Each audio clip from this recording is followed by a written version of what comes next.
예수께서 부르시고 놀랍게 여겨 다른 자들에게 이르시되 내가 진실로 너희에게 이르노니 이스라엘 중에 너희에게도 영원한 영혼을 주지 못하였노라.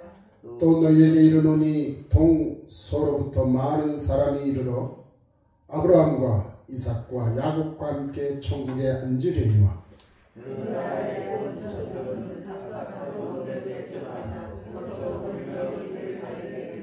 우리 다같이 합독하겠습니다. 시작.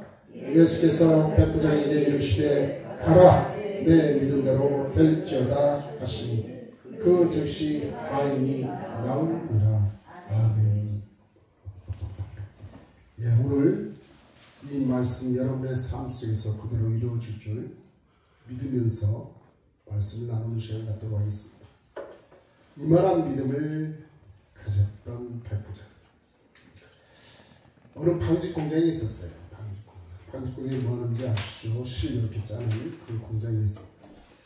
그 공장에서 여공들이 실을 이렇게 풀거나 감거나 이렇게 하게 될 때 얽히게 되면 무조건 그 공장의 책임자인 공장장에게 보고를 하고 했어요.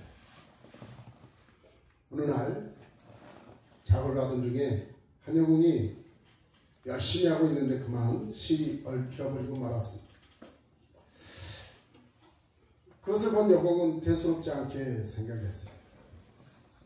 그래서 자기 혼자 어떻게 해보겠다 하고 공장장에게 보고하지 않았습니다. 그런데 그 여공이 막상 해보려고 하니까 쉽지가 않았습니다. 오히려 더 얽히고 만 것입니다. 결국 일이 커지게 되니까 이 여공이 겁이 덜컥 나서 어쩔 수 없구나, 내가 할 수 있는 힘이 없다 싶어가지고 이제서야 공장장에 가서 보고를 하게 되었습니다. 공장장은 와서 보니 현실이 말이 아닌 거예요. 노발도발하게 됩니다. 실이 얽힌 즉시 나한테 보고하라 했는데 왜 이 지경까지 만들었느냐고 그 여공에게 얘기합니다. 하지만 여공은 겁먹은 표정으로 그 공장장에게 또 이렇게 얘기합니다. 공장장님, 저는 사실 최선을 다했어요. 근데 이렇게 실이 얽혀버리고 말았습니다. 공장장은 이 소리를 듣고 기가 막혀 했지만 저자 이런 상황이 발생하게 되면 제일 먼저 해야 할 일은 바로 나에게 와서 이렇게 보고해야 되는 거야. 다시는 이런 일이 없도록 하라고 그 여공에 주의를 주고 공장장은 그 자리를 떠나왔습니다. 제가 왜 이야기를 하느냐? 우리의 인생살이 이와 마찬가지라는 것입니다. 우리가 살다 보면 뜻하지 않게 실이 얽힐 때가 있다는 것이죠. 이런저런 문제가 생기게 됩니다. 그때 우리는 어떻게 해야 되느냐는 것이죠. 여러분의 힘과 여러분의 노력으로 뭔가 해보겠습니까? 제가 보기에는 그 문제는 더욱더 복잡해질 뿐입니다. 하나님께 와서 보고하면 될 텐데 말입니다. 그러면 하나님께서 공경에 와서 해결하는 것처럼 해결해 주실 텐데. 이것이 믿음의 태도라는 것입니다. 오늘 본문에 보면 인생의 복잡한 문제를 예수님에게 가지고 와서 보고하는 자가 한 명 있었습니다. 누구냐면 오늘 저와 여러분이 읽은 본문의 주인공 로마 군대 백부장이었습니다. 우리 주님이 가버나움에 가셨을 때 로마 군대의 백부장이 예수님께 나와 자기 하인의 중풍병을 좀 고쳐달라고 간구를 하게 됩니다. 이 간구를 들으셨던 우리 주님께서는 직접 고쳐주시겠다고 말씀을 하셨어요. 그런데도 백부장은 우리 주님이 생각하는 날이 이렇게 고합니다. 주여, 내 집에 들어오시면 내가 감당치 못하겠사오니 다만 말씀만 하옵소서. 그래야면 내 하인이 낫겠네. 우리 주님이 깜짝 놀랐습니다. 이 백부장의 그 말을 듣고 이렇게 말씀하십니다. 이스라엘 중에도 이만한 믿음을 가진 사람을 만나보지 못했다고 말합니다. 그러면서 마지막으로 말씀을 주십니다. 가라, 내 믿음대로 될지어다. 이 말씀을 마치는 그 시간, 그 순간 백부장이 주님께 간구했던 그 아이는 그 시로 나왔다고 성경은 말씀하고 있습니다. 예수님을 감동시켰던 이 백부장의 큰 믿음, 우리도 이 믿음을 소유해야만 하는 것입니다. 저는 오늘 이만한 믿음을 가진 백부장이라는 말씀의 제목으로 몇 가지를 살펴보고자 합니다. 여러분, 이만한 믿음이란 그 믿음은 과연 어떤 믿음일까요? 내가 이스라엘 중에 아무에게도 이만한 믿음을 보지 못하였노라 하셨던 이 이만한 믿음, 우리가 보기에도 엄청난 믿음이요, 큰 믿음이요, 상상할 수 없는 믿음이라고 믿어짐작할 수 있습니다. 그 결과가 무슨 믿음이냐? 네 믿음대로 되는 믿음이라는 것입니다. 내 믿음대로 되어지는 그 믿음. 여러분, 믿음이라는 것은 혈통이나 또 가문의 전통으로 이어지는 것일까요? 그렇지 않습니다. 장로님이 계시고 목사가 있고 그 자제가 아주 훌륭한 믿음을 소유했다고 말을 할 수가 없지. 그것은 그것으로 결정되어지는 것이 아닙니다. 누가복음 7장 9절에 우리 주님이 백부장의 이 믿음을 어떻게 여기셨다고 말씀하냐면 기이 여겼다고 말씀합니다. 왜냐하면 우리 주님이 왜 이렇게 기이 여겼냐면 그 당시에 이 이방인들은 그때까지만 해도 하나님의 그 율법에 죄된 상태였습니다. 그리고 예배와 말씀 속에 그 사람들은 살아가지 못했던 사람들입니다.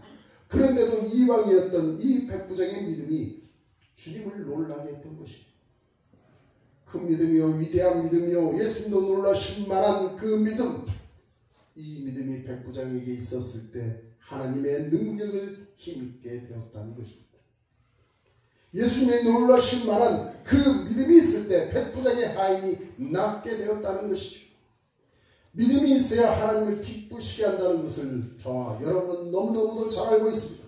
여러분이 가지고 있는 이만한 믿음, 큰 믿음, 놀라운 믿음, 상상할 수 없는 그 믿음, 그 믿음이 바로 하나님의 능력을 끌어올 수 있는 믿음이 된다는 것입니다. 하나님의 기적이 여러분 삶 속에 그대로 반영되어진다는 것입니다.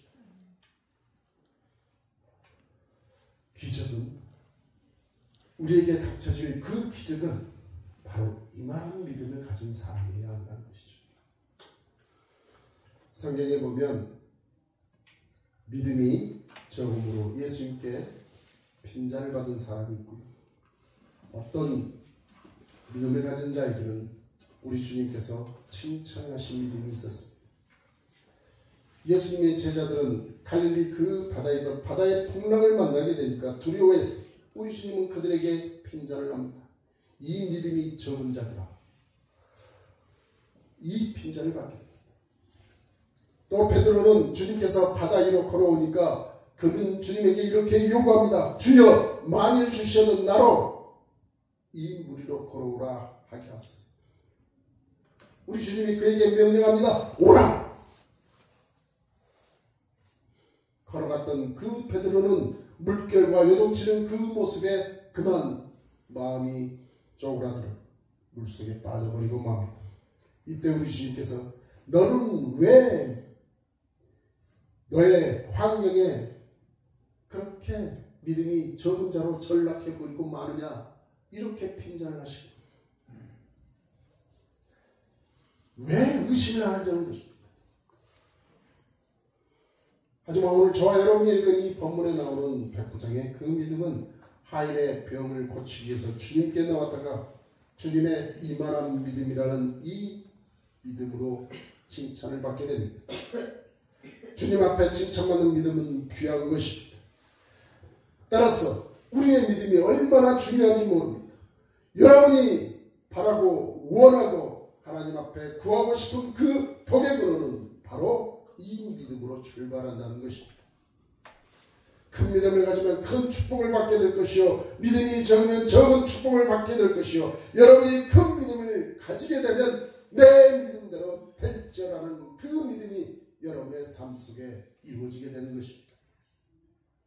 믿는다. 우리가 말하는 이 믿는다라는 이 말은 히브리어로 얘기하면 아만이라는 단어로 쓰여진다고 합니다.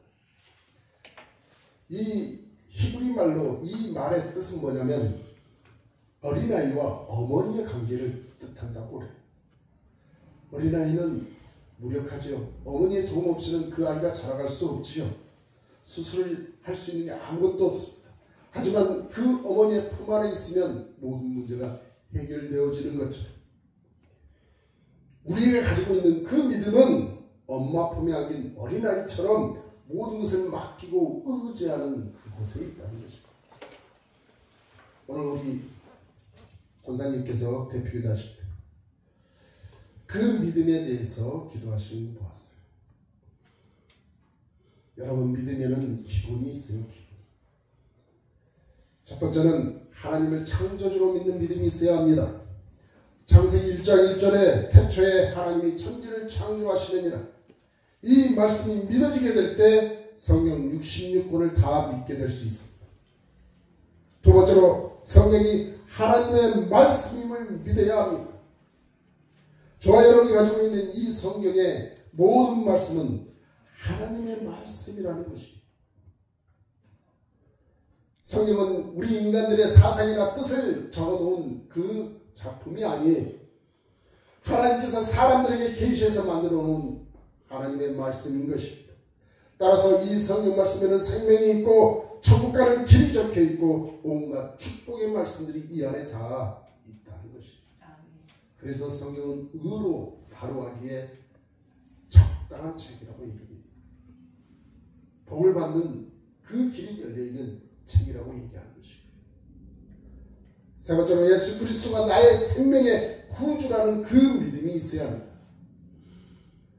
나이아가라 폭포, 저는 제가 살았던 곳이 나이아가라 그 캐나다에 좀 있었기 때문에 그 나이아가라 폭포에서 하염없이 떠내려오다 보면 청길 양떨이로 떨어지게 됩니다. 그런데 이 두 사람이 그 배를 타고 폭포 가까이 와서 배가 그만 뒤집혀버리고 말았습니다. 사람 살리라고 난리가 났습니다. 그런데 그곳에 이들을 구조하기 위해 지키고 있었던 구조대원들이 있었어요. 그래서 그들이 물속에 빠지게 될 때 밧줄을 던져주었습니다. 그 중에 한 명은 그 밧줄을 붙잡아 구원받게 되었고, 마침 또 다른 사람은 그 자기에게 떠내려오는 통나무를 발견하게 됐어요. 자기는 그것이 더 든든할 줄 알고 그 통나무를 붙잡고 떠내려갔습니다. 그런데 그만 천길 앞으로 떨어지고 나니까 어디로 처박혔는지 모르고 그 사람은 영영 보이지 않게 되었습니다. 나무 토막은 강가의 그 구조대원들과 연결이 되어 있지 않았기 때문에 그 사람은 영영 보이지 않는 존재가 되고 말았습니다. 하지만 그 구원의 줄을 붙잡았던 다른 사람, 구원의 길에 들어서게 되었던 것입니다. 제가 이 말을 하는 이유는 우리가 예수와 연결된 그 연결고리를 갖고 있지 않는다면 똑같은 모습이 될 거라는 것입니다.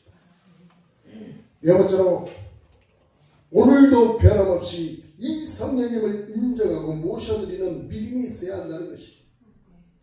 이런 믿음을 가진 사람만이 이만한 믿음으로 성장할 수 있다는 것입니다. 이사야서 45장 18절로 25절의 말씀을 보면 이만한 믿음으로 나아가게 되는 성장하는 과정이 기록되어 있습니다. 첫 번째는 하나님께 나아가는 단계. 20절에 뭐라고 쓰여 있냐면 너희는 모여오라 함께 가까이 나아오라. 믿음의 첫 출발, 하나님 앞에 나아가는 것입니다. 그래서 히브리서 4장 16절에 그러므로 우리가 긍휼하심을 받고 때를 따라 돕는 은혜를 얻기 위하여 은혜의 보좌 앞에 담대히 나아갈지어다 라고 말씀하고 있습니다. 우리가 믿음을 가져야 할 그 첫 번째 단계는 하나님 앞에 나아갈 수 있는 그 담대함으로 나아가야 한다는 것입니다. 두 번째는 하나님과 상의하는 단계라는 것입니다. 21절에 뭐라고 말씀이 기록되어 있냐면 너희는 알리며 진술하고 또 함께 의논하자라고 성경 말씀하고 있습니다. 하나님께 나오는 사람은 이제 하나님을 만나고 하나님과 교제하게 됩니다. 하나님의 말씀을 듣고 하나 둘씩 이해가 되기 시작하는 거예요. 그러면서 마치 메마른 돼지 위에 비가 내려서 촉촉해지듯이 내 가슴 심령 속에 하나님의 은혜가 스며들고 있다는 것을 느끼게 됩니다. 그러면서 하나님 앞에 기도를 올리게 되고 하나님께서 자기의 그 기도를 들으신다는 것도 믿어지게 됩니다. 결국은 하나님과 자기와 그 과거에 생각할 수 없었던 그 특별한 관계로 발전해 가고 있음을 누구보다도 느끼게 된다는 것입니다.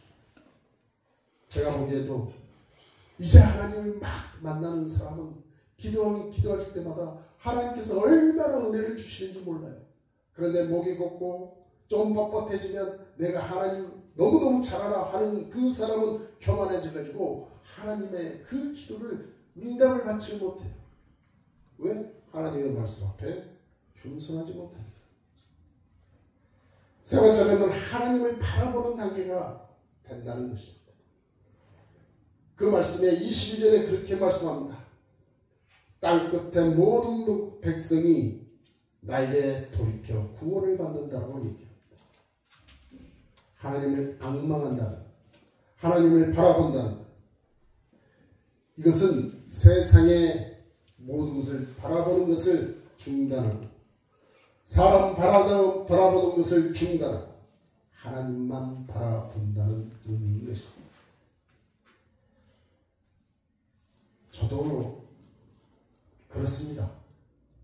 저도 하나님과 관계를 올바로 맺지 못하면 자꾸 나의 도움이 이 세상으로부터 온다는 생각을 자꾸 갖게 돼요. 그래서 주위에 돈 좀 있어 보이는 사람, 아니면 뭔가 이것을 해결할 수 있는 좀 이렇게 명예직이 있는 사람, 권력 있는 사람, 이 사람은 은근히 찾게 돼요. 그런데 그 관계에 내가 스스로 빠져들게 되면 점점 더 어려운 관계로 나갈 수밖에 없습니다. 하나님께서 풀어주는 그 문제는 뒤에 뒷탈이 없어요. 뒷탈. 그런데 내가 인위적으로 뭔가를 해결하려고 자꾸 그래 이 문제만 해결하면 되겠지 하고 나면 그 다음 문제가 또 봉착해서 계속해서 그 문제의 속으로 빠져들기만 한다는 것이죠.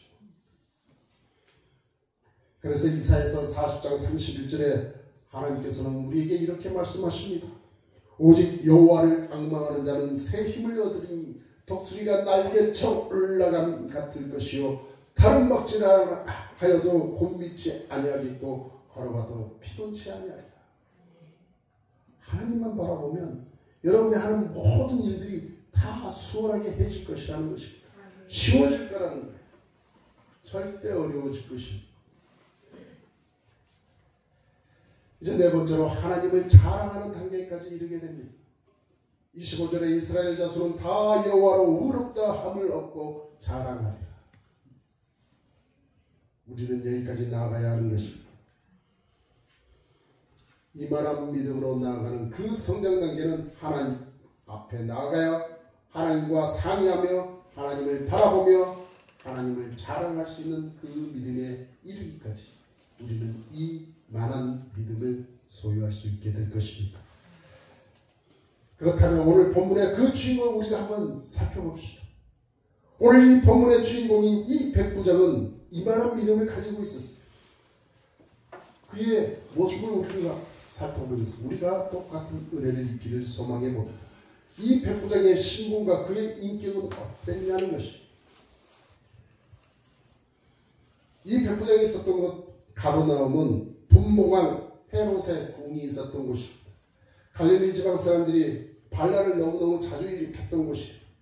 그래서 로마에서는 여기에 군단급의 군대를 주둔시켰습니다. 이 로마 군단은 이탈리아 본토인들을 다 데려온 것이 아니라 그 주변에 용병들로 그 군대를 이루었어요. 하지만 장교급에 해당하는 사람들은 다 로마 본토인들이었습니다. 로마 군대는 어떤 단위로 구성되어 있느냐? 한 군단은 6,000명이나 되는